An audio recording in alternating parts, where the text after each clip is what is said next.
নমস্কাৰ আকৌ আহিছো বৃদ্ধাশ্ৰম বন্ধ কৰাৰ ক্ষেত্ৰত দুআষাৰ ক'বলৈ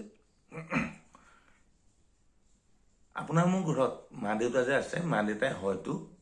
আপোনাক মোক একো কাম কৰি দিব নোৱাৰে ফিজিক্যালি তেখেতসকল অলস দুৰ্বল ইত্যাদি ইত্যাদি ইত্যাদি সকলো আছে মোৰ আছে আপোনালোকৰ নিশ্চয় আছে তেখেতসকলৰ পৰা একো নিবিচাৰিব আপুনি মাত্ৰ তেখেতসকলৰ পৰা দিহা পৰামৰ্শ বিচাৰক হয় বৰ্তমান যুগৰ লগত তেখেতসকলৰ চিন্তাধাৰাবোৰ অলপমান পিছপৰা হ'ব পাৰে নো ডাউট পিছপৰাই হ'ব কাৰণ আমাৰ পিছৰ জেনেৰেশ্যনটোৰ মানুহ তেখেতসকল কিন্তু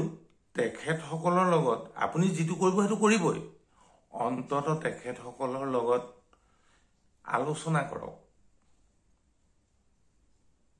যে মা মই এইটো কৰিবলৈ লৈছো কেনেকুৱা দেখা বা দেউতা এইটো যদি কৰোঁ তোমাৰ অভিজ্ঞতা ফালৰ পৰা কোৱাচোন কেনেকুৱা হয় একো নহলেও বৃদ্ধ মা দেউতাৰ অন্তৰত এনেকুৱাই সুখ পাব যিটো নেকি আপুনি কোনো মেজাৰমেণ্ট কৰিব নোৱাৰে আপুনি এবাৰ ভাবি চাব এবাৰ কৰি চাব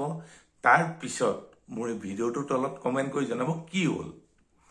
আৰু সেইটো যিটো আমি দিহা পৰামৰ্শ কৰিম আমাৰ ল'ৰা ছোৱালী উঠি অহা ল'ৰা ছোৱালীখিনিও সেইটো শিকিব শিকাৰ লগে লগে কি হ'ব অন্তত ল'ৰা ছোৱালীখিনিৰ মনত এইটো হ'ব যে বৃদ্ধ বয়সত মা দেউতাই একো কৰি দিব নোৱাৰিলেও অন্তত পৰামৰ্শ দিবলৈ হ'লেও আমাৰ লগত থাকিব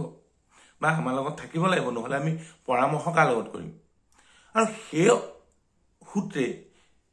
উঠি অহা ল'ৰা ছোৱালীখিনিয়ে অন্তত বৃদ্ধাশ্ৰমলৈ পিতৃ মাতৃক ঠেলি পঠিওৱাৰ যিটো মানসিকতা সেইটো বহুত পৰিমাণে ৰোধ হোৱাৰ সুবিধা আছে বুলি মই ভাবোঁ আৰু আপোনালোকেও কমেণ্ট বক্সত ক'বচোন হয়নে নহয় নমস্কাৰ ধন্যবাদ